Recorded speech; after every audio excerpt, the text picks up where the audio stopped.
ஒருத்தருக்கு பார்த்தீங்கன்னா உடல் ரொம்ப டயர்டாக இருக்கும். அதே மாதிரி அவங்களுக்கு நெகட்டிவ் தாட்ஸ் அதிகமாக இருந்துக்கிட்டே இருக்கும். இது வந்து யாருக்கெல்லாம் இருக்கும்? இது வந்து நேச்சுரலாகவே இப்படி இருக்கிறது சரிதானா அப்படின்னு நிறைய பேருக்கு ஒரு சந்தேகம் இருக்குது. நீங்கள் பார்த்தீங்கன்னா இப்போ ஒருத்தருக்கு வந்துட்டு அதிகமாக எப்போவுமே நெகட்டிவ் தாட்ஸ் இருந்துக்கிட்டே இருக்கும். இல்லாட்டி அவங்களுக்கு வந்துட்டு டயர்ட்னஸ் இருந்துகிட்டே இருக்கும். இதெல்லாம் வந்து ஏன் வருது அப்படின்னு பார்த்தா எல்லாருக்குமே இது வர்றது கிடையாது. அதனால் இது இயற்கைன்னு கண்டிப்பாக சொல்லவே முடியாது. ஃபஸ்ட்டு வந்து இது இயற்கை கிடையாது. ஏதோ ஒரு குறைபாடு, ஒரு டெஃபிஷியன்சி உங்களுக்கு இருக்கிறதுனால தான் இந்த பிரச்சனை உங்களுக்கு வருது. அதனால் இது நேச்சுரல் கிடையாது. இதை வந்து நம்ம இது இருந்தால் நம்ம என்ன பண்ணுறது, ஏன் வருது அப்படின்னா உங்களுக்கு வந்துட்டு ஒரு விட்டமின்ஸ் மினரல்ஸ் எல்லாம் வந்து கண்டிப்பாக கம்மியாக இருக்கும்.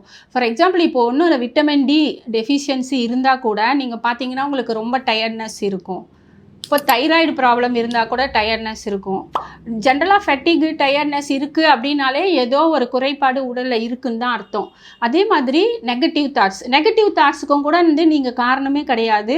உங்கள் உடம்பில் இருக்கிற இன்னர் ஆர்கன்ஸ் தான் காரணம். ஸோ நீங்கள் வந்து இந்த மாதிரி ஒரு பிரச்சனை உங்களுக்கு இருக்குது அப்படின்னு பார்த்துட்டு நீங்கள் வந்து கண்டிப்பாக A to Z நீங்கள் வந்துட்டு டெஸ்ட் பண்ணுங்கள். நல்லா செக் பண்ணிடுவோம். என்ன இருமல் ரிவர்ஸில் போகுது? எது டெஃபிஷியன்சியாக இருக்குது, B12 விட்டமின் டியா, தைராய்டு ப்ராப்ளமா, ஃபேட்டி லிவரா அப்படின்னு பார்த்துட்டு அது எதுவாக இருந்தாலும் அதுக்கு வந்து முறையாக நீங்கள் ட்ரீட்மெண்ட் எடுத்தீங்கன்னா கண்டிப்பாக இந்த பிரச்சனையிலேருந்து வெளிவரலாம். இது வந்து கண்டிப்பாக நீங்கள் நினைக்காதீங்க ஒரு நெகட்டிவ் தாட்ஸ்ன்றது இவனுக்கு மட்டும்தான் இருக்கும், இது ஏன் தெரியல, எப்போவுமே அவன் நெகட்டிவாக தான் யோசிக்கிறான்னு சொல்லிட்டு அது ஒரு சர்வசாதாரணமாக நீங்கள் எடுத்துக்கவே வேண்டாம். அதே மாதிரி எப்போவுமே டயர்டாக இருக்காங்க அப்படின்னா அதுக்கு நிறைய காரணம் இருக்குது. கிட்னியில் வந்து டெஃபிஷியன்சி இருக்கலாம், எல்லாத்துலேயுமே ஸ்ப்ளீன்லேயும் டெஃபிஷியன்சி இருக்கலாம். ஸோ அது என்ன நம்ம தெரிஞ்சுக்கணுன்னா கண்டிப்பாக உங்களை வந்துட்டு ஃபுல்லாக வந்து பிளட் டெஸ்ட்டு ப்ளஸ் ஸ்கேன் எடுத்து பாருங்கள். எடுத்து பார்த்துட்டு எது குறைவாக இருக்கோ அதுக்கான ட்ரீட்மெண்ட் நீங்கள் எடுக்கும்பொழுது கண்டிப்பாக நெகட்டிவ் தாட்ஸு கண்டிப்பாக போயிடும். பாசிட்டிவ் எனர்ஜி கண்டிப்பாக க்ரியேட் ஆகும். அதே மாதிரி எப்போவுமே டயர்டாக ஒரு சின்ன நடந்துட்டு கூட வந்து டயர்டாக உட்காந்துப்பாங்க. சில பேர் பார்த்திங்கன்னா என்னால் நடக்கக்கூட முடியாது, எனக்கு அப்படியே ரொம்ப சோர்வாக இருக்குது, ரொம்ப சோம்பேறித்தனம் இருக்குது அப்படின்னு சொல்லுவாங்க. அது வந்து அவங்கள பற்றி எல்லாருமே சொல்லுவாங்க, ஒருத்தன் சோம்பேறிடான் அவன் அப்படின்றவாங்க. ஆனால் அவன் சோம்பேறி இல்லை, அவனோட உள்ளே இருக்கிற பிரச்சனை, அந்த பிரச்சனையினால்தான் அவன் ரொம்ப சோம்பேறியாக இருக்கான்.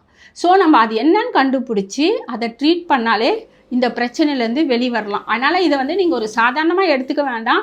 இது இயற்கை கிடையாது. இதுக்கு என்ன இருக்குதுன்னு சொல்லி பார்த்து எடுத்துக்கோங்க. இதில் முக்கியமாக நீங்கள் எடுத்தோம் உங்களுக்கு சரி வருது வரல அப்படின்றத காட்டிலும் நீங்கள் அக்குபங்க்சர் ட்ரீட்மெண்ட் எடுத்துக்கும் பொழுது 100% நீங்கள் வந்துட்டு பாசிட்டிவ் எனர்ஜியோட ப்ளஸ் டயர்டே இல்லாமல் சுறுசுறுப்பாக இயங்க முடியும்.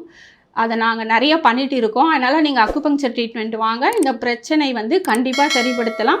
இப்போ நான் வந்து உங்களுக்கு உங்கள் சந்தேகத்தை வந்து நான் கிளியர் பண்ணுறேன்.